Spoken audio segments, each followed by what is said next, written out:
ริเนนหลักการบริหารธุรกิจชีวิตปรัชญาสู่ความสำเร็จอย่างยั่งยืนจากแดนอาทิตย์อุทัยครับผมมีโอกาสได้อ่านหนังสือริเนนเป็นหนังสือที่พูดถึงเรื่องของการบริหารธุรกิจผมอาจจะบอกได้ว่าปรัชญานี้ไม่ได้เพียงแค่สามารถเอาไปใช้กับธุรกิจได้เท่านั้นชีวิตก็เช่นกันหากคุณผู้ฟังอยากจะมีชีวิตที่สำเร็จอย่างยั่งยืนการมีปรัชญาแบบต้นสนในแบบฉบับของริเนนจะทำให้ท่านประสบความสำเร็จในสิ่งที่ปรารถนาและความสำเร็จนั้นก็จะอยู่กับท่านอย่างยั่งยืนฉะนั้นครับในเอพิโซดนี้เราจะมาเรียนรู้ปรัชญาการบริหารชีวิตธุรกิจความสำเร็จและความสุขผ่านปรัชญาริเนนครับ You are listening to the Library Podcast.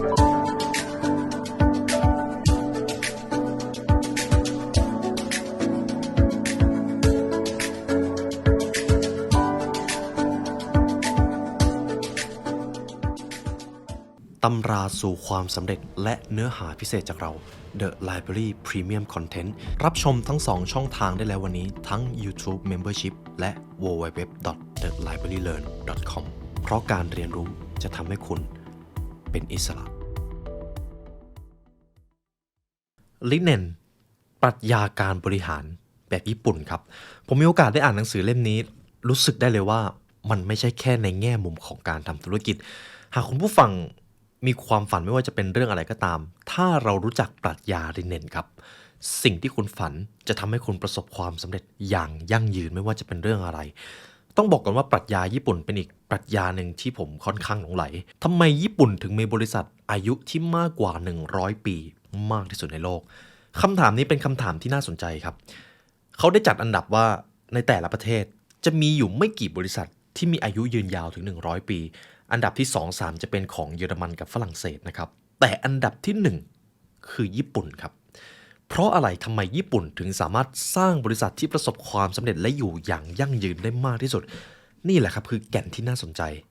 และต้องบอกกับช่วงนี้ครับพอพูดถึงคำว่าธุรกิจหลายท่านก็จะคิดว่าถ้าทำธุรกิจก็จะต้องมีสเกลที่ใหญ่ไว้ก่อนโตให้เร็วไว้ก่อนรายได้จะต้องสูงจะต้องระดมทุนให้มากไว้ก่อนผมเชื่อว่าคุณผู้ฟังที่ฟังผมอยู่หลายท่านอาจจะอยากทำธุรกิจให้ประสบความสำเร็จหรือบางท่านอาจจะอยากประสบความสำเร็จในหน้าที่การงานประเด็นสำคัญก็คือสมมตินะครับผมจะถามคุณผู้ฟังก่อนสมมุติถ้าท่านมีธุรกิจหนึ่งอะไรจะกลายเป็นสิ่งที่สำคัญที่สุด 1. ผลกำไร 2. ลูกค้า 3. ผู้ถือหุ้นกรณีที่มีผู้ถือหุ้นมาร่วมคิดหรือการตัดสินใจนะครับและ 4. คือพนักงาน 4 องค์ประกอบนี้คุณผู้ฟังคิดว่าคุณผู้ฟังจะให้ความสำคัญกับอะไรมากที่สุดครับและเช่นเคยครับหากคุณผู้ฟังอยากได้เนื้อหาจากหนังสือริเนนครบถ้วนหลักการสร้างธุรกิจ100ปีด้วยหลักคิดแบบญี่ปุ่นคุณผู้ฟังสามารถซื้อหนังสือเล่มนี้ได้จาก The Library Shop นะครับและผมกล้าบอกเลยว่าไม่ใช่แค่เพียงการทำธุรกิจแม้แต่การใช้ชีวิตก็สามารถใช้ปรัชญาริเนนได้เรามาเริ่มดูคำนามตรงนี้ก่อนคำนามตรงนี้น่าสนใจปัจจุบันที่ใครๆก็อยากมีธุรกิจเป็นของตัวเองต้องยอมรับว่าในปัจจุบันเราสร้างธุรกิจเป็นของตัวเองได้ง่ายมากกว่าเมื่อก่อนแต่ครับปัญหามันอยู่ตรงนี้คนมีอายุยืนขึ้นครับแต่ธุรกิจกลับมีอายุสั้นลงเรื่อยๆถ้าเทียบกับเมื่อก่อนธุรกิจมาไวไปไวมากเติบโตสักพักหนึ่งแล้วก็หายไปหรือแม้แต่คนประสบความสำเร็จสักพักหนึ่งแล้วก็หายไปมันเกิดขึ้นเร็วและหายไปเร็วมากกว่าเมื่อก่อนครับในขณะที่เมื่อก่อนธุรกิจอาจจะสร้างยากได้จริงแต่ธุรกิจที่มันสร้างได้ยากนั่นแหละอยู่ได้อย่างยั่งยืนครับเขาเลยได้ไปถอดบทเรียนมาครับคุณดร.กฤตินีนะครับผู้เขียนหนังสือเล่มนี้เขาก็ไปถอดบทเรียนจากประเทศญี่ปุ่นเลยเพราะอะไรพวกคุณถึงมีบริษัทที่อายุยืนยาวได้ขนาดนี้ทั้งเทคโนโลยีที่ล้ำสมัยสินค้าคุณภาพสูงรวมถึงการบริการที่น่าประทับใจเบื้องหลังสิ่งเหล่านี้ซ่อนอยู่ในคำสั้นๆครับริเนนครับบริษัทญี่ปุ่นจะให้ความสำคัญกับสิ่งนี้มากจุดที่น่าสนใจก็คือหากพูดถึงโมเดลธุรกิจฝั่งตะวันตกก็คือจะต้องเติบโตให้เร็วมีรายได้สูงแต่พอเป็นฝั่งตะวันออกครับผมจะยกตัวอย่างของคนญี่ปุ่นคนญี่ปุ่นจะไม่ได้พูดถึงเพียงแค่ยอดขายหรือโมเดลธุรกิจเท่านั้นเพราะทุกคนพูดถึงเรื่องของการเปลี่ยนแปลงสังคมและความรู้สึกขอบคุณครับเขาเข้าใจคำว่าธุรกิจพอพูดถึงคำว่าธุรกิจผมจะย้อนกลับไปตั้งแต่สมัยบรรพบุรุษเลยบรรพบุรุษของเราไม่รู้หรอกครับว่าการทำธุรกิจให้ได้กำไรคืออะไรเขารู้แค่ว่าเขาจะต้องทำงานเพื่อให้เผ่าพันธุ์ตัวเองอยู่รอดเขาจะต้องทำงานเพื่อที่จะทำให้เผ่าพันธุ์ของตัวเองแข็งแกร่งนั่นคือจุดเริ่มต้นของธุรกิจแสดงว่าธุรกิจสิ่งที่มันควรจะเป็นก็คือมันควรจะเป็นการสร้างคุณค่าและอิทธิพลให้สังคมครับ ไม่ใช่การหวังผลกำไรเป็นอันดับแรกเงินเป็นสิ่งที่สำคัญมากแต่ไม่ควรเป็นสิ่งที่สำคัญที่สุดตัวผมเองตอนที่บริหารองค์กรผมกล้าบอกเลยว่าถ้าไม่มีเงินผมตายแน่แต่สิ่งที่ผมมองเป็นจุดดาวเหนือหรือสำคัญที่สุดไม่ใช่เงินครับเพราะในการที่จะบริหารองค์กรให้ประสบความสำเร็จก็จะมีทั้งเพื่อนร่วมงานคู่ค้าลูกค้าแล้วก็ยังมีปัจจัยอีกหลายอย่างมากที่นอกเหนือจากเงินเงินจะกลายเป็นแค่รางวัลตอบแทนคุณจะต้องสร้างคุณค่าให้ได้ก่อนธุรกิจของคุณจะต้องมีอิทธิพลกับผู้อื่นให้ได้ก่อนและเมื่อนั้นเงินจะเป็นรางวัลตอบแทนนี่เป็นเหตุผลครับไม่ว่าจะเป็นการทำงานหรือการบริหารธุรกิจอย่ามองตัวเลขเป็นหลักขอให้มองตัวเลขเป็นผลลัพธ์ระหว่างการเดินทางทีนี้ในหนังสือเล่มนี้ครับเขาได้พูดถึงเรื่องของต้นไผ่กับต้นสนผมชอบตรงนี้ที่เขาเปรียบเลยมากเลยเป็นคีย์ที่สำคัญที่สุดของหนังสือเล่มนี้ในโลกนี้จะมีการบริหารอยู่2ประเภทก็คือต้นไผ่กับต้นสนคุณผู้ฟังสามารถเอาไปประยุกต์ใช้กับการบริหารชีวิตได้บริษัท2ประเภทมีรูปแบบการบริหารที่แตกต่างกันดังต่อไปนี้ 1. ต้นไผ่ 2. ต้นสนเรามาดูความแตกต่างระหว่าง2ประเภทนี้กันเหตุผลของต้นไผ่ก็คือต้นไผ่เป็นต้นไม้ที่เติบโตเร็วและขยายพันธุ์เร็วต้นไผ่อาจสูงเกือบ1 เมตรได้เพียงชั่วข้ามคืนและมีอายุเฉลี่ยประมาณ10 ถึง 15 ปีต้นไม้ชนิดที่2ก็คือต้นสนต้นสนเป็นต้นไม้ที่ฝังรากลึกลงในดินและเติบโตอย่างช้าๆวงเล็บช้ามากๆครับแม้อากาศจะร้อนจัดหรือหิมะตกหนักใบสนก็ยังเป็นสีเขียวเข้มและที่สำคัญมันยังเป็นพืชที่มีอายุเฉลี่ยยืนยาวกว่า 2,500 ปีต้นสนที่อายุยืนที่สุดในญี่ปุ่นก็มีอายุ 7,000 ปีนะครับซึ่งนานมากคุณผู้ฟังจะเห็นความแตกต่างระหว่างต้นไม้2ประเภททีนี้เรามาเปรียบเทียบในรูปแบบบริษัท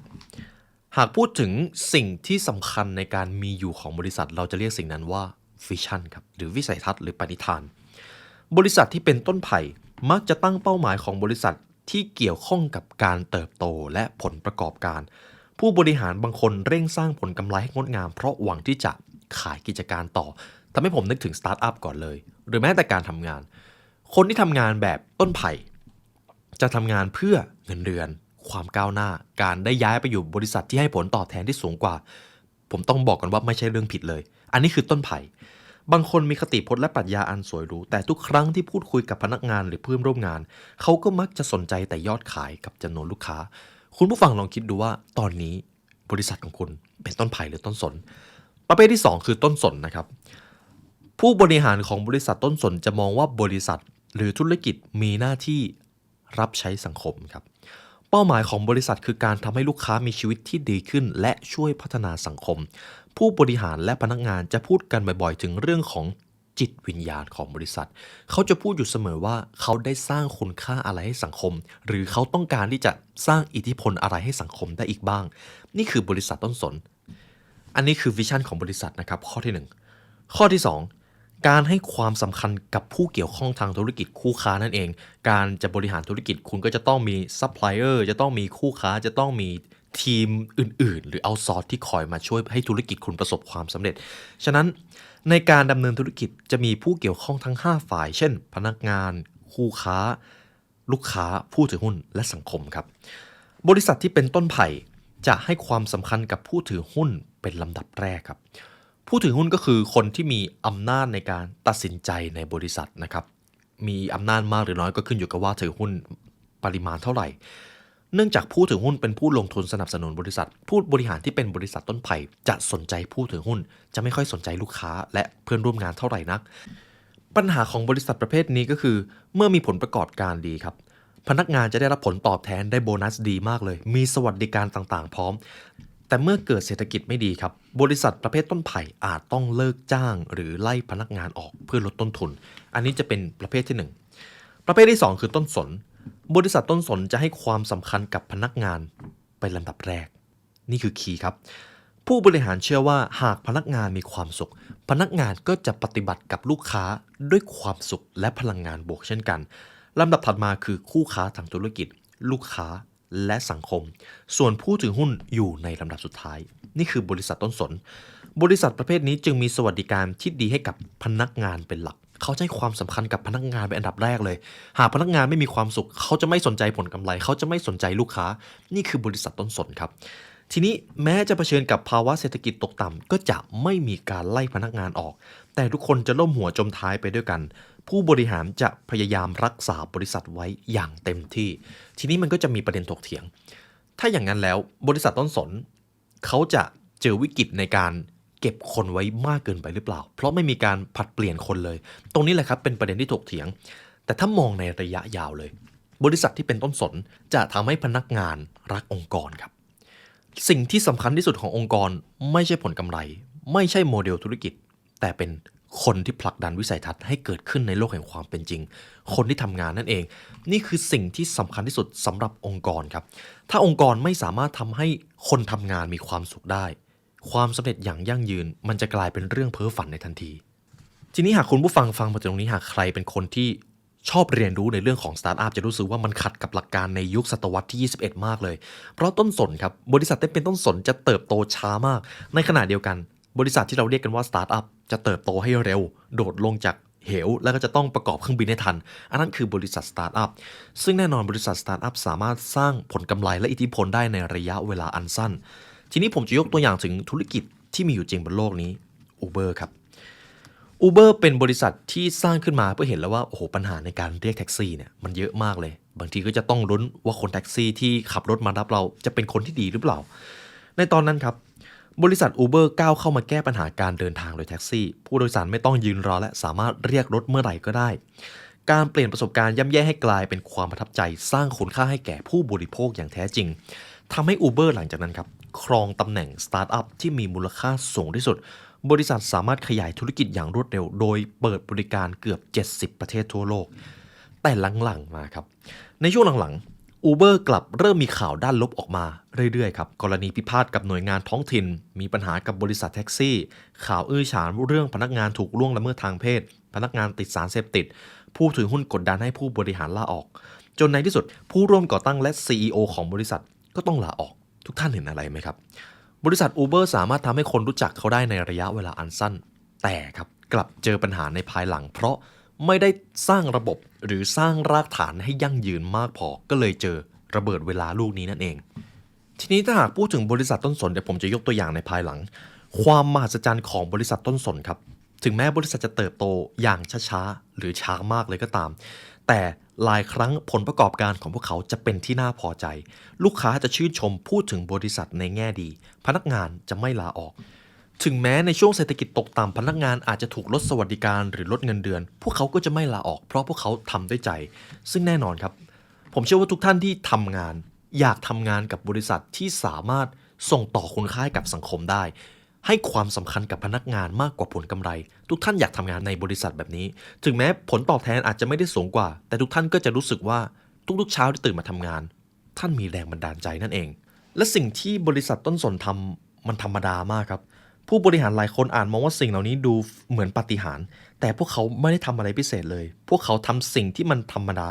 ส่วนตัวเลขผลประกอบการที่ดีและกำไรที่สูงขึ้นมันก็ไม่ใช่เป้าหมายหากแต่เป็นผลพลอยได้ในการพยายามครับทีนี้ผมจะยกตัวอย่างธุรกิจที่เป็นต้นสนที่ถ้าคุณผู้ฟังฟังปุ๊บรู้จักแบรนด์นี้เลยบริษัทเรียวฮินเคกากุเจ้าของแบรนด์มูจิครับแบรนด์มูจิเป็นแบรนด์สินค้าในชีวิตประจำวันโดดเด่นด้วยดีไซน์ที่เรียบง่ายแม้จะมีบริษัทระดับล่างที่ผลิตสินค้าเลียนแบบแต่ลูกค้าก็ยังคงรักมูจิครับผมต้องยอมรับว่าทุกๆครั้งที่ไปเจอแบรนด์มูจิเขาจะมีความเป็นมินิมอลมีความเรียบง่ายและทำให้ผมรู้สึกได้ถึงแบรนด์และจุดยืนของเขาถึงแม้ช่วงก่อนหน้านั้นเขาจะเจอปัญหาที่ว่าทำตามลูกค้ามากเกินไปเวลาลูกค้าเรียกร้องอะไรมาก็ทำตามหมดแต่เขาเริ่มรู้สึกแล้วว่าบริษัทเขาจะต้องมีจุดยืนบริษัทเขาจะต้องเป็นแบรนด์ที่ไม่มีแบรนด์เขาจะต้องเข้าถึงคนด้วยความเรียบง่ายมากที่สุดชีวิตของเราควรจะอยู่กับความเรียบง่ายถึงจะมีความสุขนี่คือสิ่งที่แบรนด์มูจิพยายามสร้างจุดนี้เป็นจุดยืนของเขาจนในที่สุดแบรนด์มูจิครับเป็นแบรนด์ที่ประสบความสำเร็จอย่างยั่งยืนไม่ได้มีอะไรหวือหวาเลยแต่ความธรรมดาเนี่ยแหละครับทำให้เรารู้สึกผูกพันกับแบรนด์นี้และอีกแบรนด์หนึ่งที่ผมมีโอกาสได้รู้จักก็คือบริษัทชูโอแท็กซี่ครับบริษัทแท็กซี่อันดับหนึ่งในจังหวัดนากาโนะต้องยอมรับเลยว่าหลักในการบริการของเขาดีมากเดี๋ยวผมจะเล่าให้ฟังในภายหลังนะครับแต่อะไรคือความเคล็ดลับสำเร็จอย่างยั่งยืนของบริษัทเหล่านี้ผู้เขียนเขาบอกว่าบริษัทเหล่านี้จะใช้หลักการลิเนนในการทำให้ธุรกิจของเขาประสบความสำเร็จเขาจะมีอยู่2องค์ประกอบ1คือรากต้นสนรากต้นสนก็คือ ส่วนที่เป็นหัวใจของการทำธุรกิจเป็นจุดเด่นของธุรกิจเป็นปรัชญาและเป็นหลักในการบริหารเราอาจจะเรียกว่าเป็นพันธกิจหรือมิชชั่นก็ได้ครับส่วนที่สองก็คือกิ่งครับกิ่งต้นสนในการดำเนินธุรกิจนั้นก็จะมีกิ่งต่างๆที่ผู้ประกอบการต้องหมั่นตกแต่งและดูแลอย่างดีไล่ไปตั้งแต่พนักงานลูกค้าคู่ค้าผู้ถือหุ้นและสังคมนี่คือกิ่งต้นสนจะมีอยู่2ส่วนครับในการสร้างธุรกิจหรือสร้างชีวิตให้เป็นรีเนนผมจะมาเริ่มที่ส่วนที่1นะครับรากต้นสนแก่นของธุรกิจที่ยั่งยืนหากจะพูดถึงรากธุรกิจผู้เขียนท่านนี้เขาบอกก่อนเลยว่าเราทำธุรกิจเพื่อสิ่งนี้ครับผมจะมีเรื่องเล่าหนึ่งที่เชื่อว่าจะเป็นแรงบันดาลใจให้คุณผู้ฟังลองลงมือทำอะไรใหม่ๆทุกปีครับญี่ปุ่นจะมีการประกวดขนมระดับประเทศและร้านประจำที่กวาดรางวัลได้เสมอก็คือร้านริวเกสึจากจังหวัดฮอกไกโดครับจุดเริ่มต้นมาจากตรงนี้ครับ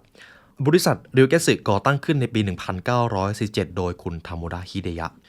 ตอนนั้นในช่วงสงครามครับคุณทามุระถูกส่งไปรบที่ประเทศจีนระหว่างทางเขาต้องนั่งรถไฟกลับจากจีนมาบ้านเกิดเขาบังเอิญได้นั่งใกล้กับหญิงแม่ลูกอ่อนคนหนึ่งครับแล้วตอนนั้นลูกของเขาร้องไห้แต่ก็มีคุณลุงคนหนึ่งยื่นขนมไปให้แล้วเด็กคนนั้นก็หยุดร้องไห้เลยทั้งที่ก่อนหน้านั้นไม่ว่าคุณแม่จะกอดจะปลอบเท่าไหร่เด็กก็ยังร้องครับในจังหวะนั้นคุณผู้ก่อตั้งบริษัทนี้ครับคุณทามุระก็เห็นแล้วว่านั่นเป็นครั้งแรกที่เขาได้สัมผัสถึงพลังของขนมครับขนมมีพลังในการทำให้ผู้คนรู้สึกสบายใจและมีความสุขเป็นสื่อกลางที่เชื่อมกับเด็กและผู้ใหญ่เข้าด้วยกันมีพลังแรงกล้ามากจนทำให้คุณทามุระตัดสินใจเปิดร้านขนมของตัวเองขึ้นมานี่เป็นจุดเริ่มต้นในการเปิดร้านขนมริวเกสึครับและในตอนนั้นคุณทามุระไม่มีความรู้เรื่องการทำขนมเลยแต่เขารู้แล้วว่าขนมมันเป็นสื่อกลางระหว่างคน2 คนได้หากมีขนมตั้งอยู่คนวงรอบนั้นก็จะรู้สึกมีความสุขนี่มันคือพลังและอิทธิพลของขนมเขาหลงไหลและรู้สึกเชื่อมั่นกับขนมครับจนเขาก่อตั้งบริษัทขึ้นมาขนมควรขึ้นไปอยู่บนโต๊ะอาหารของครอบครัวเพราะขนมเป็นอาหารของจิตใจความอ่อนหวานนุ่มนวลของขนมก็เหมือนกับแววตาของแม่นั่นคือความสุขและภาพลักษณ์ของขนมคุณผู้ฟังมาถึงตรงนี้หากคุณเห็นขนมของริวเกสึคุณจะรู้สึกดีเลยคุณจะรู้สึกได้ถึงพลังและอิทธิพลบางอย่างที่อยู่ภายใต้แบรนด์นั้นเห็นไหมครับมันคือวายนั่นเองมันคือปณิธานอันแรงกล้าในการสร้างธุรกิจขึ้นมาโดยในตอนนี้ครับบริษัทริวเกสึก็ยังตั้งอยู่ปัจจุบันลูกชายของคุณทามุระเข้ามาบริหารกิจการต่อและยังคงสืบสานปณิธานของคุณพ่อครับเขาจะเน้นการเชื่อมสายสัมพันธ์ในครอบครัวเวลาเรามากินขนมด้วยกันพวกเราจะต้องมุ่งมั่นสายสัมพันธ์กับคนในครอบครัวและเชื่อมโยงหัวใจคนเข้าด้วยการผ่านขนมของพวกเราเพราะขนมทำให้คนยิ้มได้คุณผู้ฟังจะเห็นว่าในตอนแรกเริ่มนะครับคุณทามุระไม่ได้มีต้นทุนอะไรเลยเขาเป็นทหารที่ต้องไปรบแล้วต้องกลับมาที่บ้านของตัวเองเขาก็เห็นจุดหนึ่งที่มันไปจุดประกายแรงบันดาลใจของเขาทุกวันนี้บริษัทนั้นได้ก้าวมาเป็นบริษัทที่มุ่งสร้างสายสัมพันธ์ถ้าบริษัทจะขึ้นราคาขนมก็ยังได้แต่เขาไม่ทำเพราะเขารู้ว่าขนมควรจะเป็นสื่อระหว่างคนไม่มีการแบ่งชนชั้นใดๆเขาจึงไม่ขึ้นราคาครับซึ่งต้องบอกกันว่าขนมเขาคุณภาพดีมากอันนี้เขาไม่ได้จ้างผมมาโฆษณานะครับแต่ตอนผมอ่านผมก็รู้สึกได้ถึงแรงบันดาลใจของเขาจริงๆเห็นไหมครับบริษัทริวเกสึไม่นำยอดขายหรือกำไรมาเป็นเป้าหมายในการทำธุรกิจแต่มุ่งมั่นทำเพื่อลูกค้าและสังคมอย่างแท้จริงนั่นเป็นสิ่งที่ทำให้บริษัทนี้มียอดขายและกำไรสูงขึ้นอย่างต่อเนื่อง40 ปีครับ40 ปีรายได้ประจำปีไม่ขาดทุนเลยได้กำไรอย่างต่อเนื่องด้วยนี่ครับคือตัวอย่างของบริษัทต้นสนถ้าเป็นบริษัทต้นไผ่ผู้ประกอบการมักจะสร้างธุรกิจหลังจากที่ได้คำนวณความคุ้มค่าพูดง่ายๆก็คือผู้ประกอบการจะมองกำไรก่อนแล้วค่อยไปลงมือทำธุรกิจจะไม่ได้มองการสร้างคุณค่าเป็นหลักเขาจะมองผลประกอบการและกำไรพวกเขาจะเลือกธุรกิจที่ให้ผลตอบแทนคุ้มค่าที่สุดเมื่อมีสินค้าใดได้รับความนิยมผู้ประกอบการที่หลักแหลมเหล่านี้จะมองมันเป็นโอกาสและรีบกระโจนเข้าไปร่วมวงทันทีบริษัทต้นไผ่หลายแห่งจึงเติบโตอย่างรวดเร็วและครองพื้นที่โดดเด่นในหน้าหนังสือพิมพ์เศรษฐกิจตรงกันข้ามบริษัทต้นสนมีจุดเริ่มต้นที่แตกต่างจากบริษัทต้นไผ่แทนที่จะตั้งเป้าหมายเป็นกำไรหรือมองยอดขายเป็นหลักผู้บริหารต้นสนจะตั้งคำถามว่าเราอยากให้ใครมีความสุขเราจะช่วยพวกเขาได้อย่างไรบ้างนี่คือจุดเริ่มต้นของบริษัทต้นสนครับทีนี้ครับคุณผู้ฟังผมจะให้คุณผู้ฟังลองถามกับตัวเองมีอะไรบ้างที่มันเป็นแรงบันดาลใจในชีวิตคุณไม่ว่าจะเป็นสถานการณ์อะไรก็ตามหรือคุณอยากจะสร้างอิทธิพลอะไรพวกเขาบ้างคุณอยากจะสร้างแรงบันดาลใจอะไรเขาบ้าง เพราะหลายครั้งเมื่อเราได้แรงบันดาลใจมาจากใครตัวเราก็สามารถเป็นแรงบันดาลใจให้กับผู้อื่นได้ครับและเมื่อใดก็ตามที่เราเป็นแรงบันดาลใจให้กับผู้อื่นได้เราสามารถนำสิ่งนั้นไปต่อยอดเป็นธุรกิจได้เพราะธุรกิจคือการสร้างคุณค่าไม่ใช่การแสวงหาผลกำไรและหลังจากนั้นเมื่อคนรอบข้างทั้งพนักงานหรือผู้สืบทอดได้เห็นความมุ่งมั่นตั้งใจในการทำเพื่อสังคมพวกเขาก็จะอยากเข้ามาเป็นส่วนหนึ่งและร่วมสร้างคุณค่าไปกับคุณจะกลายเป็นผู้นำในทันทีครับนี่คือหลักคิดแบบต้นสนทีนี้ผมจะถามคุณผู้ฟังถ้าต้องตัดสินใจเลือกระหว่างผู้บริหารหรือหัวหน้าที่คิดแบบต้นไผ่มองตัวเลขมองผลกำไรเป็นหลักคุณจะต้องทำงานหามรุ่งหามค่ำเพื่อที่จะทำให้ตัวเลขเป็นจริงกับผู้บริหารอีกคนหนึ่งคุณจะต้องสร้างคุณค่าให้สังคมคุณจะต้องมีระเบียบวินัยเป็นแรงบันดาลใจให้กับผู้อื่นคุณผู้ฟังอยากทำงานกับผู้บริหารคนไหนมากกว่ากันครับทุกท่านมีคำตอบอยู่ในใจของตัวเองแล้วทีนี้ในส่วนที่2ที่ผมจะนำมาเล่าให้คุณผู้ฟังก็คือความแตกต่างระหว่างผู้บริหารทั้ง2ประเภทนะครับจะคล้ายๆกับหัวข้อที่แล้วแต่อันนี้เราจะมาดูในบริบทของคนเพราะว่าผลลัพธ์ของธุรกิจผลลัพธ์ของบริษัทหรือแม้แต่ผลลัพธ์ของชีวิตขึ้นอยู่กับผู้นำครับไม่ได้ขึ้นอยู่กับตัวโมเดลธุรกิจเลยขึ้นอยู่กับผู้นำผู้บริหารประเภทที่1สมมติว่าเป็นผู้บริหารที่ทำบริษัทเกี่ยวกับอสังหาริมทรัพย์สร้างบ้านนะครับผู้บริหารท่านนี้บอกว่าเราตั้งเป้าว่าจะสร้างบ้านจำนวน500หลังทำยอดขายให้ได้1,000 ล้านภายในปี2020ทุกคนมาพยายามทำยอดขายให้ทะลุเป้าไปด้วยกันเถอะเราจะได้รวยอันนี้คือผู้บริหารประเภทที่1ผู้บริหารประเภทที่2ทุกบริษัทมุ่งสร้างบ้านเพื่อคนรวยแต่เราต้องการให้คนชั้นกลางได้มีโอกาสเป็นเจ้าของบ้านเดี่ยวคุณภาพดีราคาย่อมเยาทุกคนมาช่วยกันสร้างบ้านเพื่อคนที่ไม่เคยมีโอกาสมีบ้านเป็นของตัวเองกันเถอะเขาไม่ได้พูดอะไรเยอะครับคุณผู้ฟังคิดว่าคุณอยากทำงานกับใครในระยะสั้นครับเราจะมาพูดถึงเรื่องของผลลัพธ์ผู้บริหารประเภทที่1อาจดึงดูดใจพนักงานด้วยผลตอบแทนก้อนโตถ้าคุณไปทำงานที่นี่คุณจะได้ผลตอบแทนสูงมากแต่ไม่นานพนักงานก็มักจะย้ายไปทำงานให้กับบริษัทอื่นที่ให้ผลตอบแทนดีกว่าเพราะไม่ได้รู้สึกถึงคุณค่าในงานที่ตัวเองทำในทางตรงกันข้ามผู้บริหาร B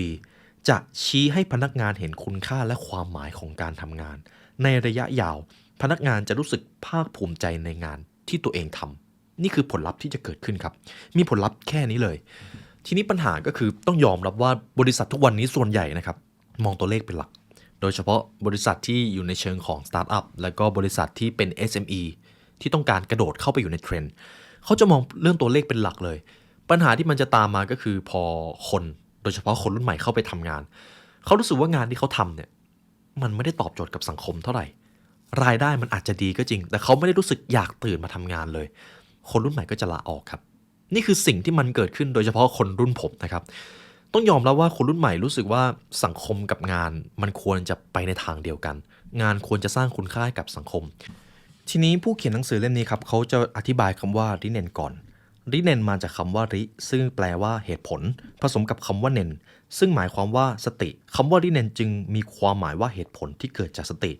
ริเนนในการบริหารจึงหมายถึงแนวคิดปรัชญาทางธุรกิจหรือแนวทางประพฤติปฏิบัติของบริษัทที่พิสูจน์แล้วว่าเป็นจริงจากประสบการณ์ของผู้ก่อตั้งหรือบรรพบุรุษหรือถ้าคุณผู้ฟังอยากเข้าใจภาพให้ชัดกว่านี้ผมจะอิงอยู่กับหนังสือ Start with Why ที่เขาบอกว่าทุกบริษัทควรจะมีปณิธานที่แท้จริงของตัวเองทุกบริษัทควรจะต้องตอบให้ได้ก่อนว่าเหตุผลอะไรที่บริษัทนี้ถูกสร้างขึ้นมาทำไมผู้คนจะต้องให้คุณค่ากับสิ่งที่บริษัทนี้ได้วาดฝันเอาไว้นั่นแหละครับเราจะเรียกสิ่งนั้นว่าริเนนก็ยังได้ทีนี้ผมจะพูดถึงความสำคัญของริเนนครับ 1. ริเนนจะช่วยสร้างวัฒนธรรมองค์กรตลอดจนบรรยากาศในการทำงานริเนนจะทำให้องค์กรหรือธุรกิจของคุณออกมาชัดมากขึ้นว่าธุรกิจของคุณหน้าตาเป็นแบบไหนบริษัทใหญ่ๆในญี่ปุ่นนะครับจะมีริเนนที่ชัดเจนแม้จะเป็นบริษัทในอุตสาหกรรมเดียวกันและผลิตสินค้าประเภทเดียวกันแต่ก็จะมีสิ่งที่เรียกว่าวัฒนธรรมองค์กรที่แตกต่างกันมากซึ่งเจ้าวัฒนธรรมองค์กรนี่แหละเป็นตัวชี้วัดเลยว่าคนจะอยากเข้ามาร่วมสร้างวิสัยทัศน์ให้เป็นจริงหรือไม่ผมจะให้คุณผู้ฟังมาเห็นความแตกต่างระหว่างบริษัท Toyota กับ Honda ครับในประเทศญี่ปุ่นนะครับเขาบอกว่าเขาจะรู้เลยว่าบริษัท Toyota กับ Honda ทำธุรกิจเดียวกันก็จริงแต่ความแตกต่างในวัฒนธรรมองค์กรคนละขั้วครับปรัชญา Toyota ครับจะอิงอยู่กับเรื่องของระเบียบวินัยความเป็นระบบความเป็นระเบียบการเคารพในเรื่องของจิตวิญญาณจะมีความเป็น traditional หรือดั้งเดิมมากกว่าส่วนบริษัทขั้วตรงข้ามครับ Honda ครับ บริษัท Honda จะเน้นความคิดสร้างสรรค์และอิสระทางความคิดซึ่งความแตกต่างนั้นมาจากแนวคิดของผู้ก่อตั้งเลยทีนี้ตรงนี้มันน่าสนใจความเป็นระเบียบกับความอิสระจริงๆแล้วไม่มีอันไหนดีไปกว่ากันเลยอยู่ที่ว่าคนคนนั้นเหมาะกับรูปแบบวัฒนธรรมองค์กรแบบไหนผมจะพูดถึงปรัชญาโตโยต้าให้คุณผู้ฟังเห็นภาพเลยปรัชญาของโตโยต้า5ข้อ 1. ซื่อสัตย์ทุ่มเทต่อหน้าที่ 2. ใฝ่รู้ใฝ่เรียนหมั่นคิดให้กว้างไกล 3. ทำสิ่งต่างๆอย่างจริงจังอยู่เสมอโคดาวารินั่นเอง 4. จงสร้างบรรยากาศที่ทำงานให้เหมือนบ้านมีความอบอุ่นและเป็นมิตร 5. เคารพในเรื่องจิตวิญญาณมีความรู้สึกขอบคุณอยู่ทุกเมื่อคุณผู้ฟังจะเห็นได้ถึงความหนักแน่นในปรัชญาการบริหารวัฒนธรรมองค์กรของโตโยต้าทีนี้อีกฝั่งหนึ่ง Honda จะมีปรัชญาอยู่3ข้อ 1. เคารพความเป็นปัจเจกชนเคารพความเท่าเทียมและสิทธิความเป็นมนุษย์ 2. สร้างความยินดี3ประการความยินดีที่ได้ซื้อความยินดีที่ได้ขายความยินดีที่ได้สร้างสรรค์จะเกิดขึ้นเมื่อผลิตภัณฑ์มีคุณภาพดีเกินกว่าความคาดหมายเราต้องเคารพในความแตกต่างของแต่ละบุคคลและไว้วางใจทุกคนเช่นกันและเมื่อนั้นเราจะมีความคิดในการสร้างสรรค์พันธกิจให้เกิดขึ้นจริงคุณผู้ฟังจะเห็นความแตกต่างครับปรัชญาของ Honda จะใช้คำว่าความคิดสร้างสรรค์เข้ามาแนบอยู่ในปรัชญาของเขาแต่ส่วนของ Toyota จะใช้คำว่าจริงจังและจิตวิญญาณเข้าไปอยู่ในปรัชญาเห็นไหมครับธุรกิจเดียวกันเลยแต่ปรัชญาต่างกันทั้ง2บริษัทนี้มีลิเนนที่ชัดเจนทั้งคู่ถ้าผมเป็นคนที่ชอบความมีระเบียบชอบความมีระบบชอบความมุ่งมั่นเข้มแข็งชอบความดั้งเดิมชอบอะไรที่มันเป็นเรียบง่ายผมจะไปโตโยต้าแต่ถ้าผมเป็นคนที่หลุดโลกมากเลยอิสระชอบความคิดสร้างสรรค์เป็นคนที่คิดได้ไกลมีไอเดียต่อยอดได้สูงมากขาดแค่ทีมผมก็อาจจะไปอยู่กับ Honda ก็ได้นี่คือข้อที่1ลิเนนที่ชัดเจนจะทำให้คนเห็นภาพธุรกิจของคุณได้ชัดเจนมากขึ้น 2. ลิเนนครับช่วยคัดพนักงานและทำให้พนักงานรู้สึกเป็นอันหนึ่งอันเดียวกันเพราะเขามีวายที่ชัดเจนหรือมีวิสัยทัศน์ที่ชัดเจนมาตั้งแต่แรกเริ่มถ้าคุณผู้ฟังไปทำงานที่บริษัทหนึ่งและเขาบอกเลยว่าเนี่ยคือเหตุผลที่เราตั้งอยู่เราต้องการสร้างคุณค่าแบบนี้ให้สังคมทุกๆเช้าที่คุณตื่นมาคุณจะรู้สึกถึงแรงบันดาลใจครับบริษัทต้นสนในญี่ปุ่นจะสามารถดึงดูดคนที่มีความเชื่อและความมุ่งมั่นคล้ายๆกันมาอยู่ด้วยกันได้ทำให้พนักงานรู้สึกเป็นอันหนึ่งอันเดียวกันเพราะถ้าใครก็ตามที่รู้สึกว่าตัวเองไม่ได้เหมาะกับวิสัยทัศน์นี้ก็แค่ออกแล้วไปมองหาบริษัทใหม่ที่ตอบโจทย์กับความปรารถนาของตัวเองมากกว่าเท่านั้นเลยครับวินวินทั้งคู่และ3ครับข้อนี้สำคัญสุดลิเนนช่วยให้บริษัทไม่หลงทางการบริหารธุรกิจไม่ใช่เรื่องง่ายคุณเจอปัญหาวันต่อวันเจอความท้าทายวันแล้ววันเล่าซึ่งการมีลิเนนหรือการมีปณิธานที่ดีมาตั้งแต่แรกเริ่มคุณจะไม่หลงทางเวลาเจอปัญหาหรือเจอผลประโยชน์ที่มันจะต้องแลกมาด้วยค่านิยมที่คุณได้ตั้งเอาไว้คุณจะไม่รับคุณจะเอาลิเนนหรือปณิธานของคุณเป็นหลักผมจะยกตัวอย่างถึงแบรนด์มูจินะครับต้องยอมรับว่าแบรนด์มูจิเหตุผลที่คนรักแบรนด์นี้เป็นเพราะว่า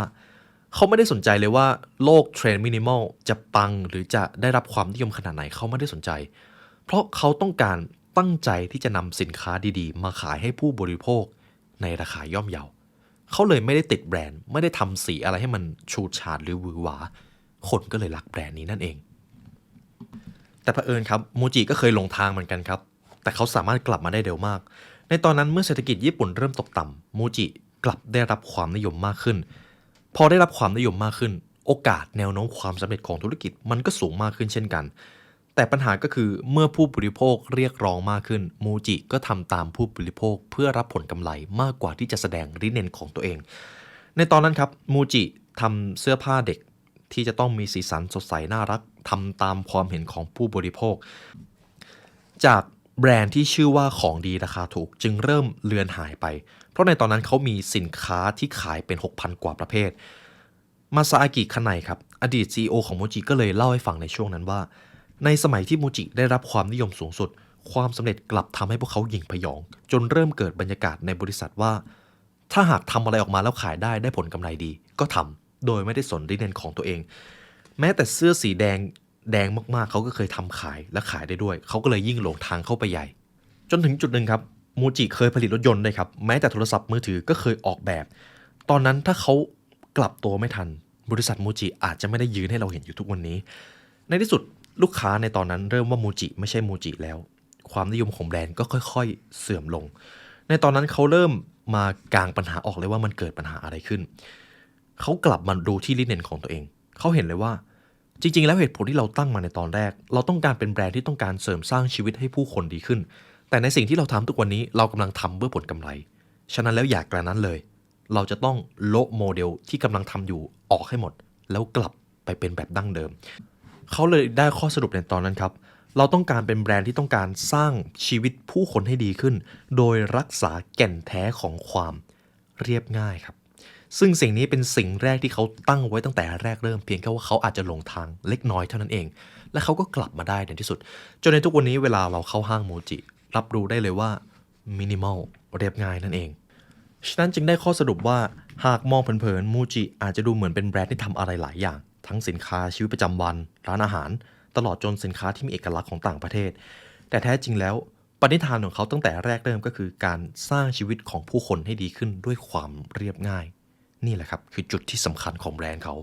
และจะเห็นได้ว่าริเนนนี่แหละครับที่จะทำให้ผู้ประกอบการไม่หลงทางหรือถ้าชีวิตของเรามีริเนนว่าเราจะสร้างคุณค่าอะไรให้กับสังคมได้บ้างชีวิตของเราก็จะไม่หลงทางครับทีนี้ผมจะให้คุณผู้ฟังมาลองตอบคำถามเล่นๆกับตัวเอง3คำถามสำคัญที่นำไปสู่การสร้างริเนน 1. เราเห็นลูกค้าของเรามีความสุขเมื่อไหร่เพราะเหตุใดเราเห็นผู้ที่ร่วมธุรกิจกับเรามีความสุขเมื่อไหร่เพราะเหตุใดคำถามข้อนี้ครับจะทำให้คุณกลับมาคิดถึงคุณค่าที่บริษัทมอบให้หรือตัวคนมอบให้กับผู้อื่นข้อที่ 2. เราเชื่อมั่นในอะไร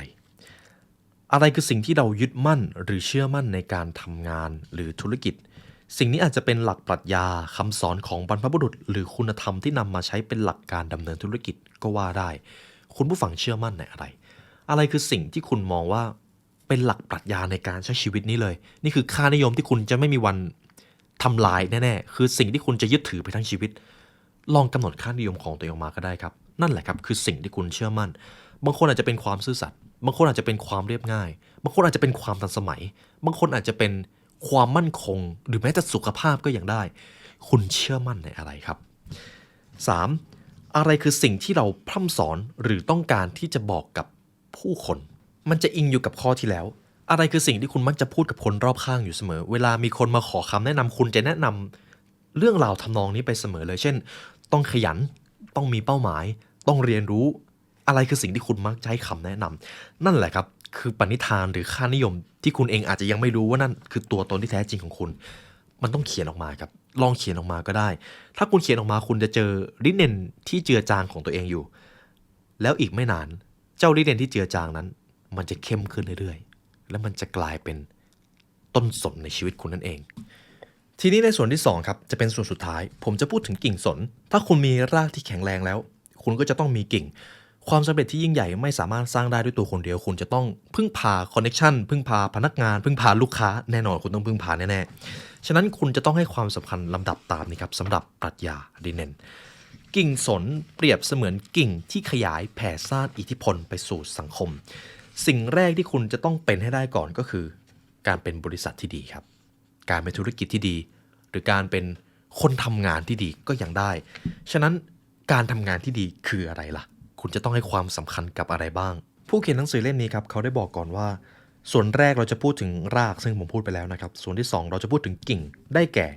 พนักงานคู่ค้าลูกค้าและสังคม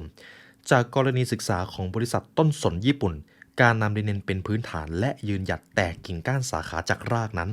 ต้องทำตามนี้ครับกิ่งสนที่1พนักงานครับ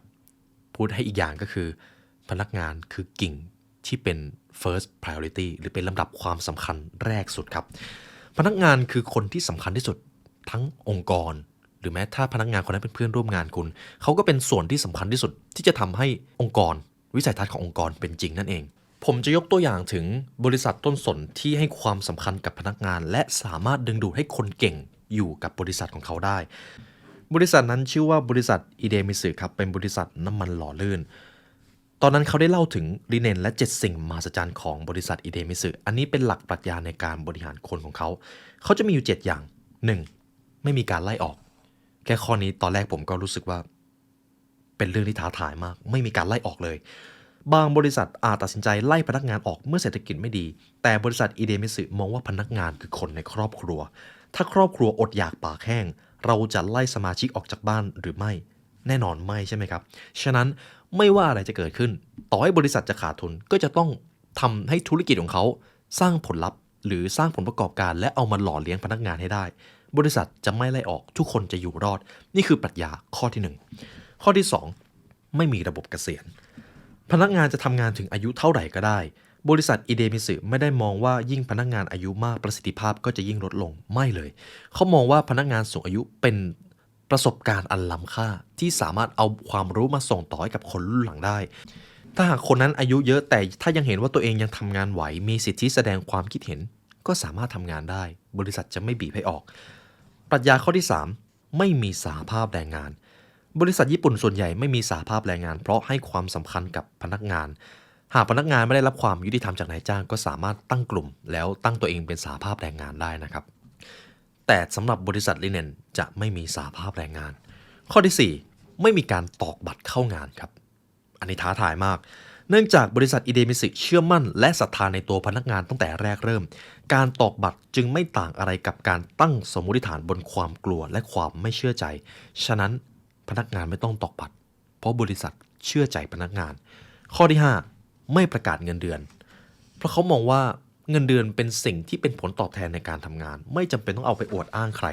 ข้อที่6รายได้ของพนักงานไม่ใช่ค่าแรงแต่เป็นผลตอบแทนในการสร้างคุณค่าให้กับสังคมพนักงานจะรับรู้ได้ถึงสิ่งนี้และข้อที่7พนักงานไม่ต้องรับค่าล่วงเวลา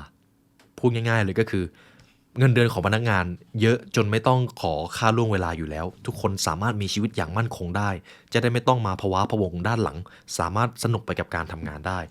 นี่คือสิ่งที่บริษัทอิเดมิสึให้ความสำคัญทั้ง7ข้อครับทีนี้คุณผู้ฟังได้เห็นปรัชญาการบริหารเขาไปแล้วในบริษัทที่เป็นต้นสนปรัชญาก็จะแตกต่างกันไปครับแต่ก็จะอยู่ในกรอบประมาณนี้ให้ความสำคัญกับพนักงานเป็นอันดับแรกทีนี้ถ้าเป็นบริษัทต้นไผ่ล่ะเขาจะปฏิบัติกับพนักงานอย่างไรอันนี้จะเป็นประสบการณ์ที่อยู่ในหนังสือเล่มนี้นะครับมีเด็กรุ่นใหม่คนหนึ่งครับได้เข้าไปทำงานเป็นบริษัทใหญ่ให้ผลตอบแทนดีแต่เผอิญครับเขาไม่ได้รู้สึกว่าตัวเองสร้างคุณค่าอะไรเลยเพราะบริษัทนี้สนใจแต่ตัวเลขและผลกำไรคนที่เข้ามาทำงานพร้อมๆกันถ้าทำผลงานได้ไม่ดีก็จะค่อยๆโดนบีบให้ออกบริษัทก็จะรับพนักงานเก่งๆหน้าใหม่เข้ามาอย่างต่อเนื่องทุกคนจึงรู้สึกกดดันครับคุณผู้ฟังเคยอยู่ในสถานการณ์บริษัทแบบนี้หรือเปล่าทีนี้จะเป็นประสบการณ์ส่วนตัวที่ผมได้เจอก็คือในช่วงก่อนหน้านี้บริษัทผมรับสัมภาษณ์พนักงานมีพนักงานคนหนึ่งเขาบอกว่าเขาสัมภาษณ์ไป2ที่แล้วมีอีกที่หนึ่งก็เสนอมาเหมือนกันและผลตอบแทนน่าจะสูงกว่าด้วยเขาก็เลยเลือกไปบริษัทนั้นแต่ครับเขากลับมาบอกอีกทีว่าบริษัทที่เขาไป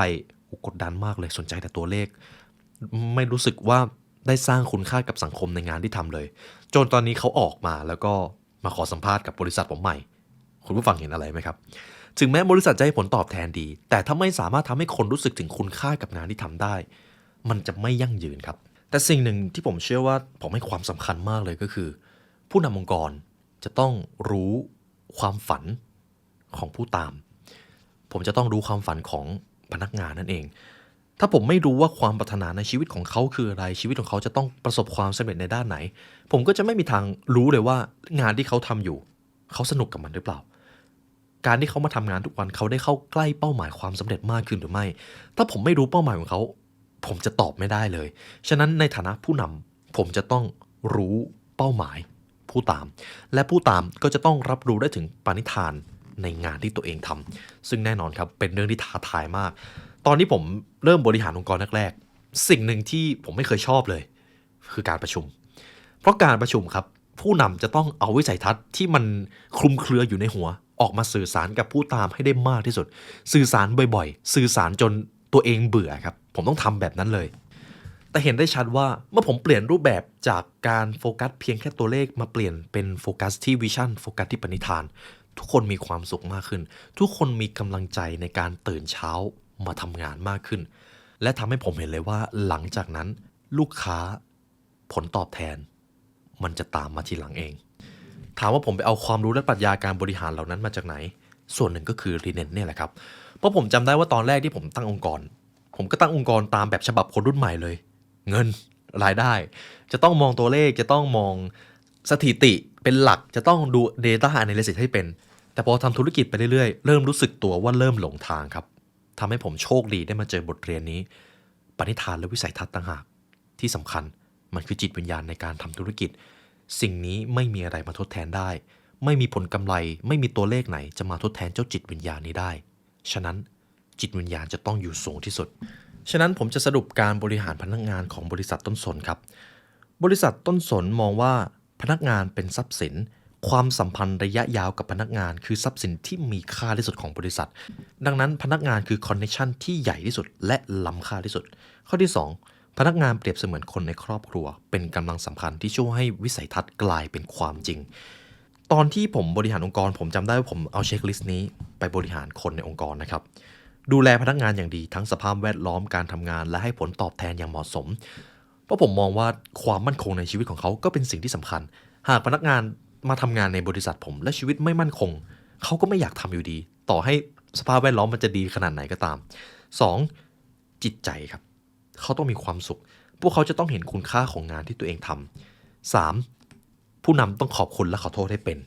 4คือการอบรมคุณธรรมพื้นฐานที่สำคัญและสิ่งที่สำคัญที่สุดก็คือทุกการอบรมผู้นำจะต้องทำเป็นตัวอย่างและ5ปลูกฝังวางระบบให้ช่วยเหลือกันไม่ชิงดีชิงเด่นหรือแข่งขันกันเพราะถ้าเราทำงานทุกวันโดยมีความรู้สึกว่าเราจะต้องชิงดีชิงเด่นกันคุณจะไม่มีความสุขคุณจะมองว่าถ้าบริษัทไหนให้ผลตอบแทนดีกว่าคุณก็จะไปเพราะมันคือการแข่งขันนั่นเองทั้งที่ความเป็นจริงแล้วเค้กบนโลกนี้มีไม่จำกัดเลยครับทีนี้กิ่งที่2ของบริษัทต้นสนครับกิ่งนี้สำคัญไม่แพ้กันก็คือคู่ค้าทางธุรกิจ connection supplier อันนี้เราจะเรียกกันว่าคู่ค้าครับผมจะยกตัวอย่างธุรกิจผมนะครับก็จะมีหลายหมวดหมู่หน่อยผมจะยกตัวอย่างถึงหมวดหนังสือขายหนังสือใช่ไหมครับการที่ผมจะขายหนังสือผมก็จะต้องไปติดต่อกับคู่ค้าติดต่อกับซัพพลายเออร์เวลาผมจะส่งหนังสือผมก็จะต้องไปติดต่อกับบริษัทขนส่งเวลาผมจะผลิตกล่องพัสดุผมไม่มีโรงงานเองผมก็จะต้องไปติดต่อกับบริษัทที่เขาผลิตกล่องให้เห็นไหมครับคู่ค้าผมมีหลายส่วนมากซึ่งสำคัญถ้าผมไม่มีคู่ค้าที่เขาตัดสินใจตั้งธุรกิจนี้ขึ้นมาผมแย่แน่เพราะผมจะไม่มีคนมาทำตรงนี้หรือแม้แต่บริษัทบัญชีที่ดูแลเรื่องหลังบ้านอันนี้ก็เป็นคู่ค้าประเด็นสำคัญก็คือถ้าคุณเป็นบริษัทต้นไผ่คุณจะทำยังไงก็ได้ให้ได้คู่ค้าที่ทำให้คุณได้รับผลประโยชน์มากที่สุดแต่ถ้าคุณเป็นบริษัทต้นสนคุณจะมองว่าคู่ค้าก็คืออีกหนึ่งธุรกิจคุณจะต้องทำให้คู่ค้าของคุณเติบโตไปด้วยกันเห็นไหมครับอันนี้แตกต่างมากซึ่งถ้าคุณไม่ให้ความสำคัญกับคู่ค้าคุณจะไม่มีพันธมิตรทางธุรกิจที่จริงใจเลยมันคือการ think win-win ครับเวลาคุณผู้ฟังทำธุรกิจหรือแม้แต่การทำงานคุณจะต้องมีคู่ค้าอย่างน้อย 2-3 รายแน่ๆถ้าต้องการให้สัญญาฉบับหนึ่งประสบผลสำเร็จมันจะต้องเป็นสัญญาที่ทั้ง2ฝ่ายพอใจได้ผลประโยชน์ร่วมกัน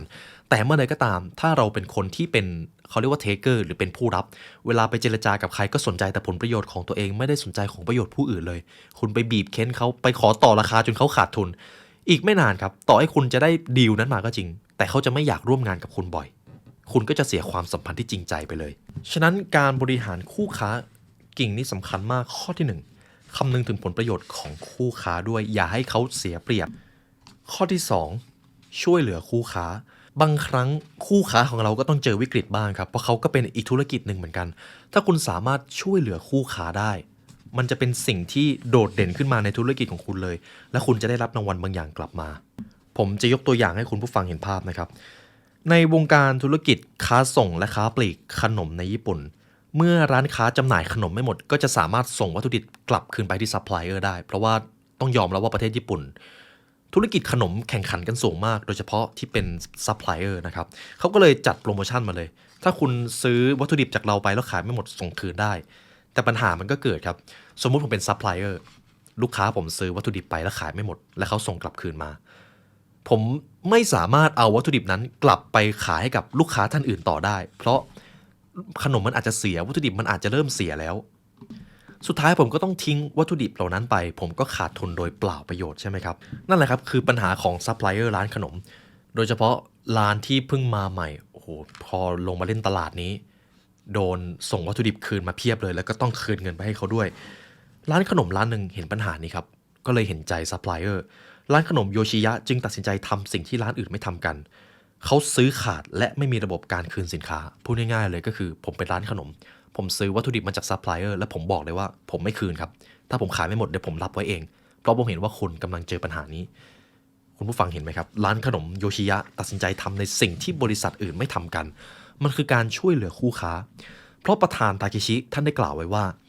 ผมอยากให้ขนมได้มีชีวิตที่ดีไหนๆก็เกิดมาเป็นขนมแล้วผมอยากให้พวกเขาใช้ชีวิตอย่างคุ้มค่าที่สุดถ้าผมส่งคืนขนมเหล่านั้นก็ต้องถูกฆ่าทิ้งน่าสงสารเขาเลยสนใจคู่ค้าของเขามากหากคู่ค้าของเขาจะต้องล้มละลายเพราะการทำกิจการกับเขาก็จะไม่ทำแบบนั้นเขาควรจะช่วยคู่ค้า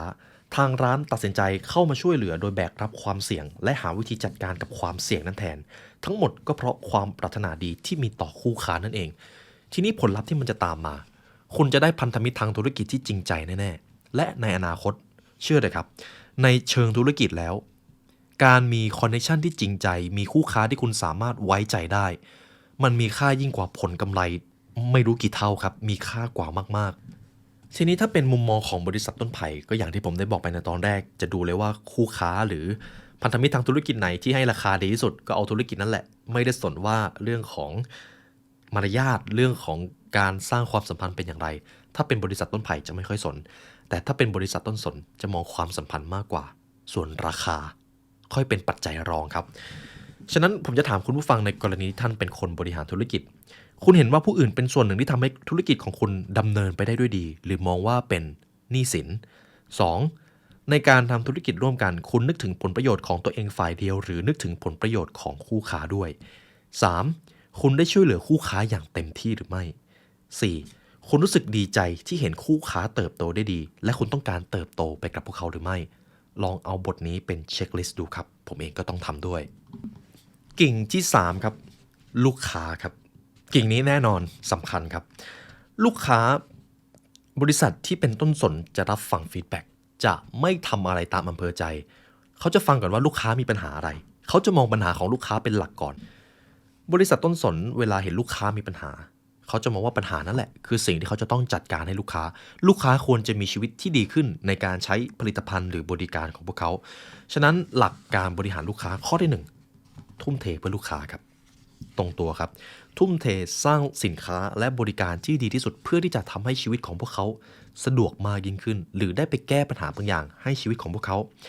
ความทุ่มเทที่จะทำเพื่อลูกค้าของบริษัทต้นสนนั้นมาจากความรู้สึกปรารถนาดีอยากช่วยเหลือลูกค้าไม่ใช่เพราะผลกำไรหรือกระเป๋าตังค์ของลูกค้านี่เป็นแนวคิดที่เป็นบ่อกเกิดของไอเดียดีๆครับ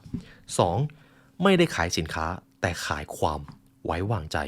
จะคล้ายๆกับเรื่องของซัพพลายเออร์เลยเพราะว่าเป็นเรื่องของคนใช่ไหมครับลูกค้าก็คือคนคุณจะต้องเน้นความสัมพันธ์กับลูกค้าก่อนอันนี้คุณจะเจอง่ายมากในกรณีที่เกิดวิกฤตหรือเจอลูกค้ามาตำหนิผมจะเล่าเรื่องตอนขายหนังสือครั้งแรกเลยในช่วงแรกของการขายหนังสือครับส่งผิดบ่อยมากยอมรับเลยว่าตัวผมส่งผิดบ่อยมากแต่วิธีแก้ที่ผมบอกกับทีมงานก็คือถ้าเราส่งผิดลูกค้าเสียเวลาลูกค้าควรจะได้หนังสือที่เขาควรอยากอ่านมาตั้งแต่แรกผมบอกทีมงานว่าส่งเล่มใหม่ไปเลยส่งไปฟรีๆเลยออกค่าส่งให้ด้วยและบอกให้ลูกค้าเก็บเล่มนั้นไว้ถือว่าเป็นคำขอโทษจากเราถามว่าในเชิงผลประโยชน์ในเชิงตัวเลขแน่นอนครับบริษัทผมเสียผลประโยชน์แน่ๆแต่ครับในเชิงความสัมพันธ์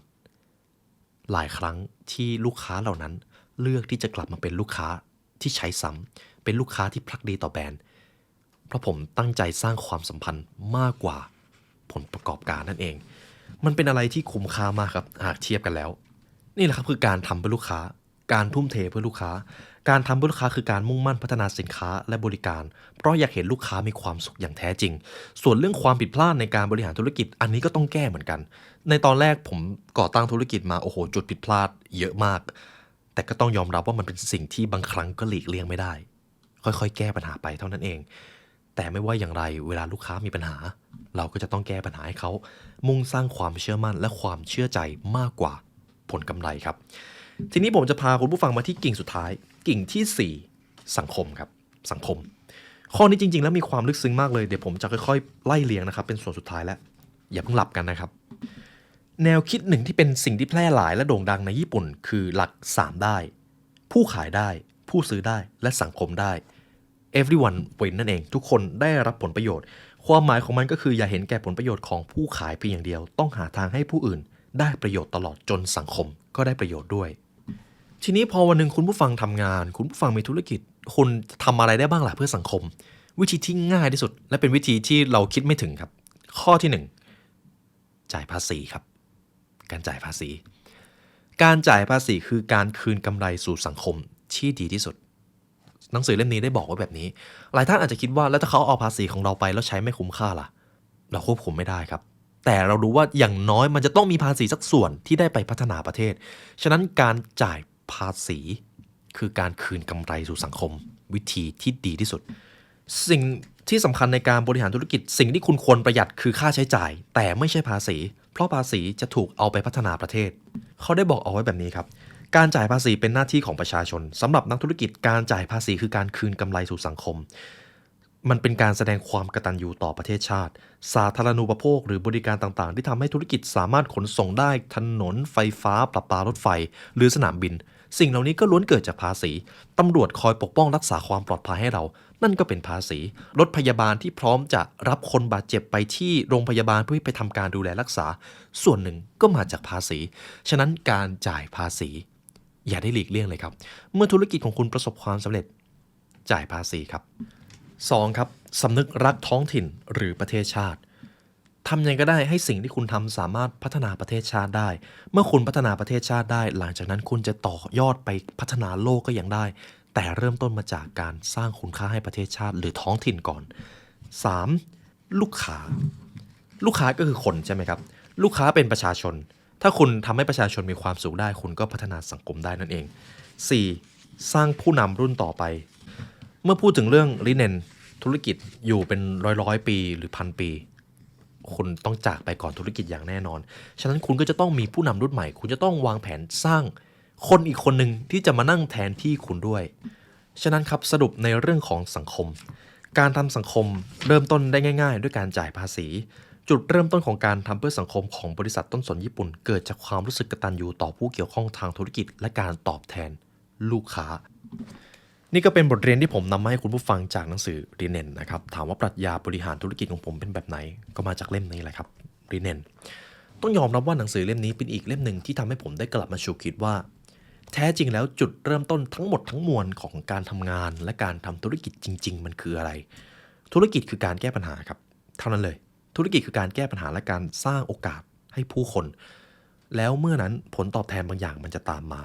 แต่ในยุคปัจจุบันเรามองว่าการทำธุรกิจมันจะเป็นการทำให้ตัวเองเติบโตทำให้ตัวเองได้ผลกำไรซึ่งมันก็ไม่ใช่เรื่องผิดครับแต่มันแค่หลุดกรอบจากความเป็นจริงผลกำไรคุณจะได้แน่ๆในการทำธุรกิจผลประกอบการคุณได้แน่ๆแต่เจ้าผลประกอบการนั้นมันจะเกิดขึ้นก็ต่อเมื่อคุณมีบางสิ่งบางอย่างที่ยิ่งใหญ่มากพอที่ผู้คนจะยอมรับในสิ่งที่คุณทำนั่นแหละครับคือการที่ผลประกอบการมันจะตามมานี่คือบทเรียนที่ผมนำมาฝากให้คุณผู้ฟังนะครับหวังว่าจะเป็นแรงบันดาลใจให้ท่านได้ทำงานที่สร้างคุณค่าเพื่อสังคมหรือสร้างธุรกิจที่มีอิทธิพลต่อประเทศชาติหรือโลกใบนี้และถ้าคุณผู้ฟังอยากอ่านดิเนนแบบลึกซึ้งครับคุณผู้ฟังสามารถซื้อหนังสือเล่มนี้ได้จาก The Library Shop นะครับทั้งหมดที่เรามาเรียนรู้ด้วยกันเพราะการเรียนรู้จะทำให้คุณเป็นอิสระเราเชื่อมั่นในอิทธิพลของความรู้และศักยภาพการเรียนรู้สิ่งนี้จะเป็นจริงเสมอไม่ว่าจะผ่านไปกี่ชั่วอายุคนครับและในวันนี้ได้เวลาอันสมควรแล้วทีมงาน The Library และผมขอลาไปก่อนขอให้วันนี้เป็นวันที่ยอดเยี่ยมของทุกท่านครับสวัสดีครับ